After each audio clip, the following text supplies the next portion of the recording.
and whatever, if you succeed or fail, you fall, you die. And that part of the vision doesn't end with your death. You see different, like, you know, seconds of like this place showed to you, then this place and that, and it switches all around, and you think you get the nagging feeling that those places are not from your world, this plane, but they are from many other worlds, many planes. And you see what the death, wars, destruction. Basically you see things that you also survived and experienced, OT, and you see that there is nobody else there to stop it. There is nobody that can prevent that from happening, that the promised hero or just lone adventurer that can stop this didn't arrived. And that changes. The visions, like the model stays the same, but then the visions change in a way that your character, Aoti, you see as she's inserted in that vision's places, and you see as she's making change, that even though she was willing to die herself, she wasn't interested. After she, you see a possible of your future, that even though she was willing to die, looked for death, she swallowed the bitter experience of the past and realized that by accepting this gift, if she's not egoistic or something, oh my god, whatever happened to her, she can make sure that the same thing, the same destruction she faced, the loss of of everybody and everything, it was even close to her, she can prevent that from happening to anybody else.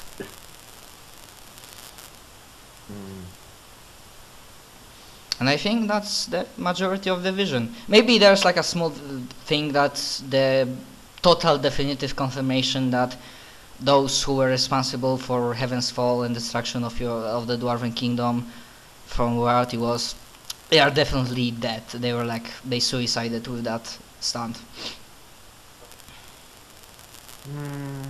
So it's like a nudge to move on. At least that's what the visions are showing.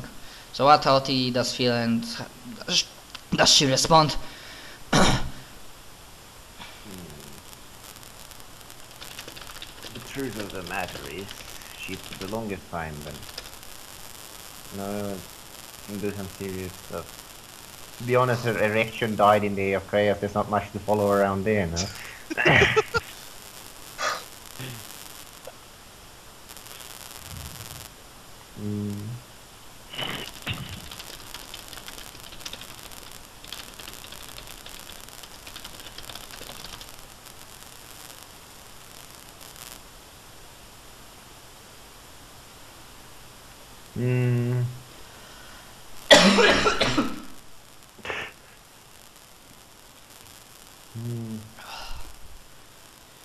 To be entirely honest, as Oti has been going on for the longest time, simply to find whoever killed everyone at the Age of Chaos. And the truth...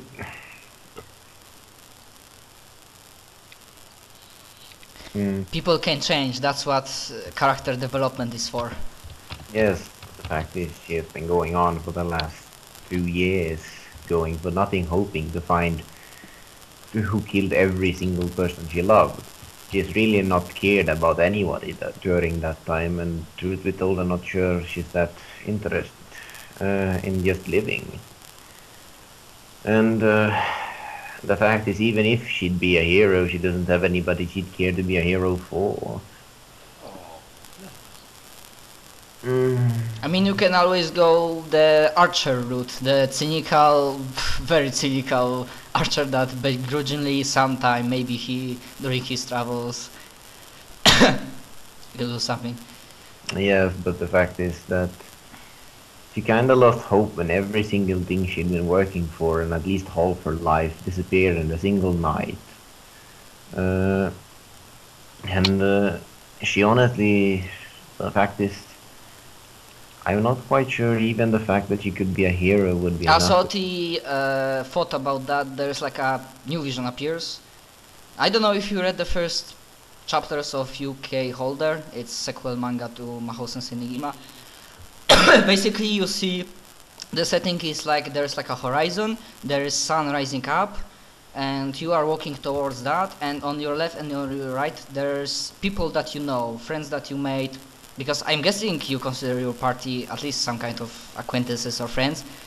You see that the people, especially like Genkiro, turning around, looking at you with smiles on their faces, like almost like welcoming you.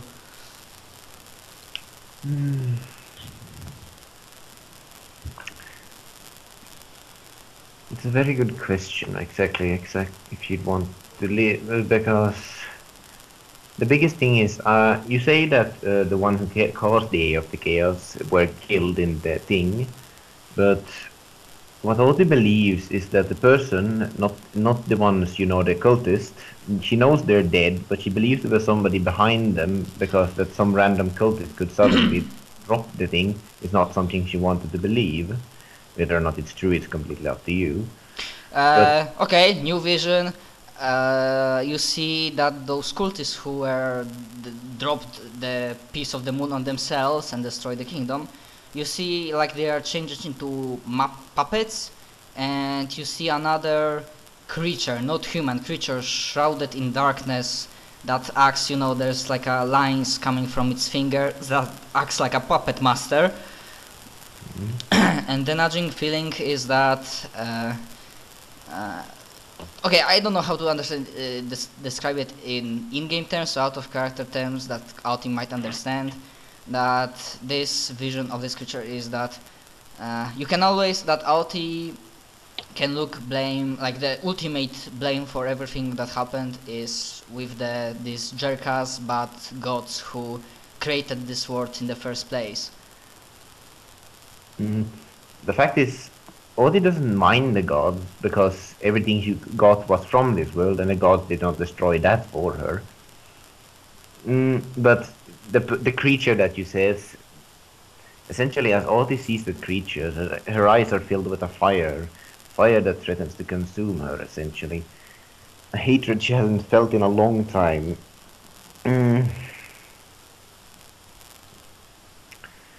But that's the question.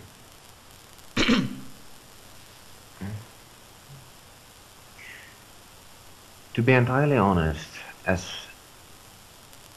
Ozzy sees that creature, she gets a confirmation.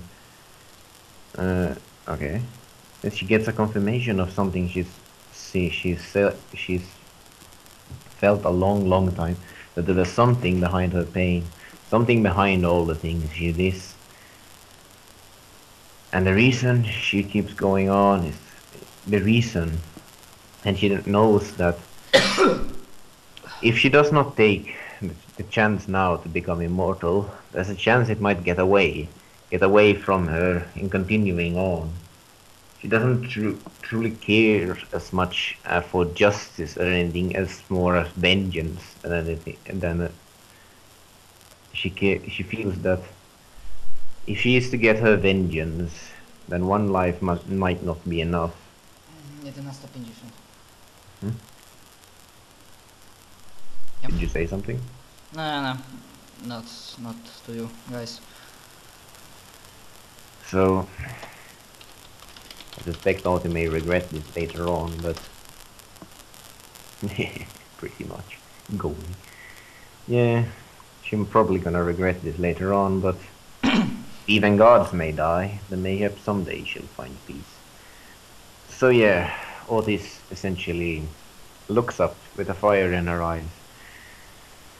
Whatever you may call it, a curse, a blessing, I will take it, because whatever that thing I saw, I know that one life will probably not be enough to get it, but that's all I have left. All the things I loved, all the things I wanted, they all disappeared in one blink of an eye for no reason whatsoever. And all I have left now is the fire that burns inside my soul. And if that's what it takes to find it, then I will accept this immortality. Because who else is going to stop it? Okay. So the answer is, once again, in a loud, single, booming voice, Oti Ironheart. May your desire for vengeance do not burn out your soul. Take this gift and don't show yourself here in the future. Perhaps if you change, then you may. May your future endeavors maybe heal and mend your soul, or you shall be forever lost.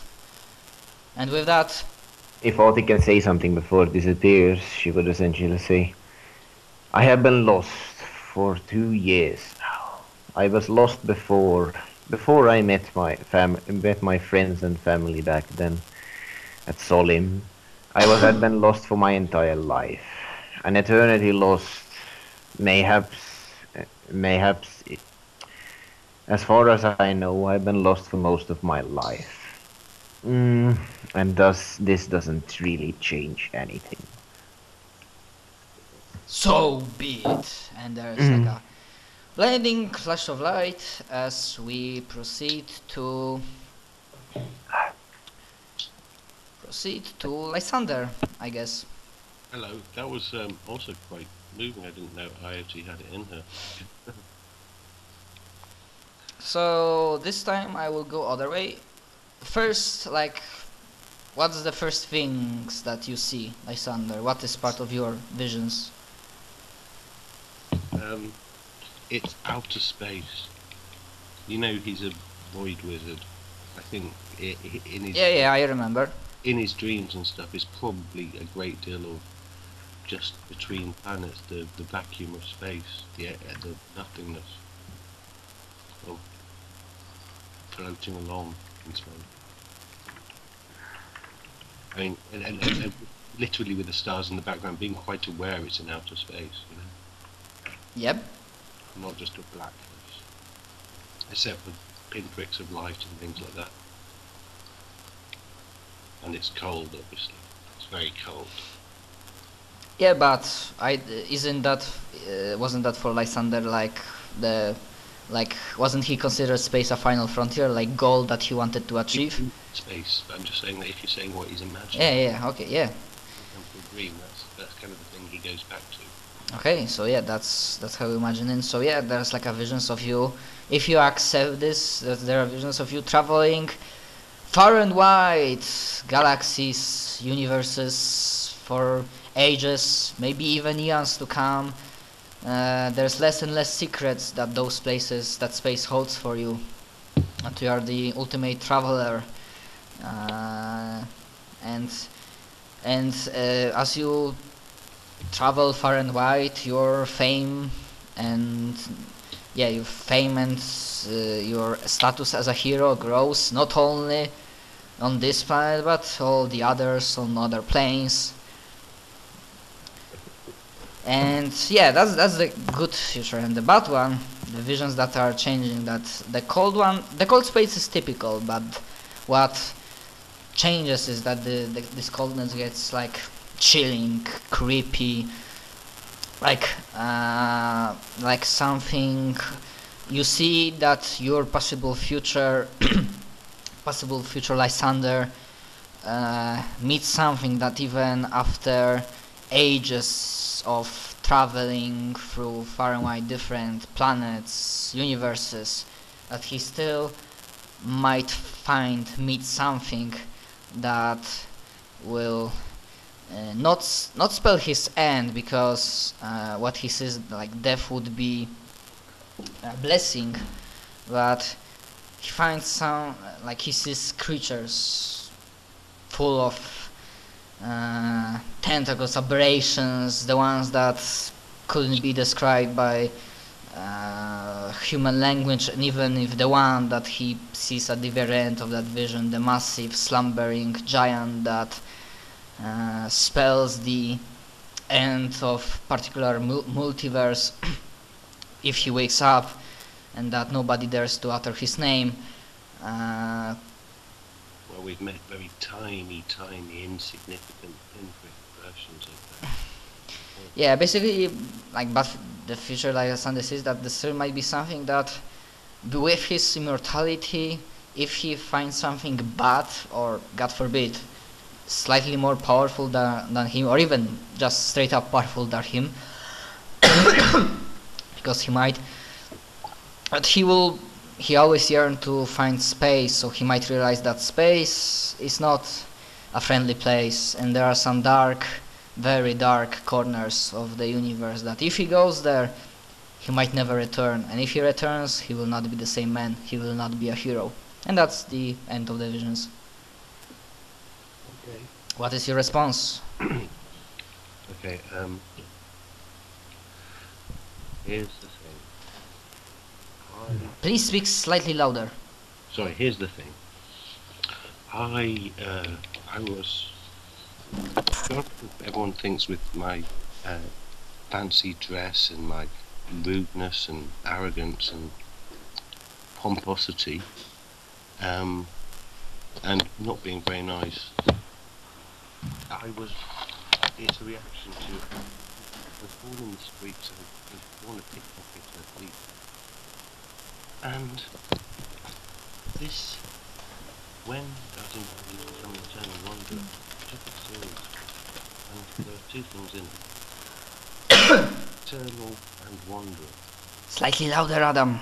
Sorry, and two things in it. Being eternal and being a wanderer. And those things are deeply important and deeply fundamental to who I am. It's my duty to this world. There's so many people attacking it, and I'm just better at it than everyone else. I'm just better at it, and I have to do it because I'm better at it. And what's more, I don't care if I do encounter a beast, a monster, a creature, a god that is bigger and stronger and harder. I'll find a way. I've got an eternity to get out of it. Yeah, I'll take it. I'll take the gift. And I will make this world a better place. And I will continue to wander. Bring it on. Okay, so that's the whole answer. Yeah, it's short and sweet. The single booming voice answers for you first time. Well answered, Lysander Anophilis. May your bravery, may your courage, may your confidence bring you success and glory and anything else that you desire in your future endeavors. Make not me, not us, not the guild, not your friends proud. Make yourself proud. With that, I bestow gift unto you. Ooh. Okay, let's start casting fireballs everywhere. Yeah, and there's like as the vision ends, there's flash of blinding light as you feel invigorated, stronger, more powerful, ready to take on almost anyone, anywhere.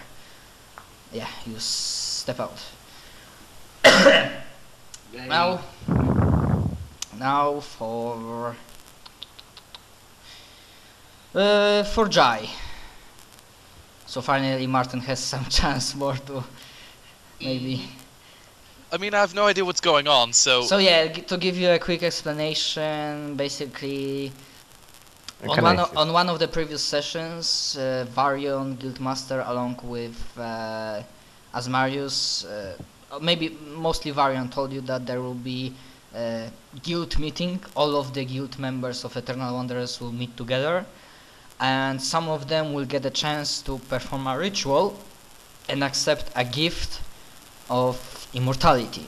Basically, what that means for mechanic standpoint is, as you can see, those who accepted are leveled up to level 18 and they get Eternal Template. Eternal Template means that, well, basically you are level locked at level 18. Okay, gotcha. Yeah, just a quick interruption. Basically, from the things from previous sessions that might be interesting, well, one thing might be interesting to you. On the ending of previous sessions, all of you had a vision from the keeper. The keeper like guided you for a particular dream vision-like sequence. When you saw Jay, Martin, are you familiar with Order of the Stick? Yes, I am. Do you remember the spell Familicide? Oh god. No I don't, not off the top of my head. Okay, so basically what you saw was the grave moss in some dark deep pit or his basement or something, with Darkhold that he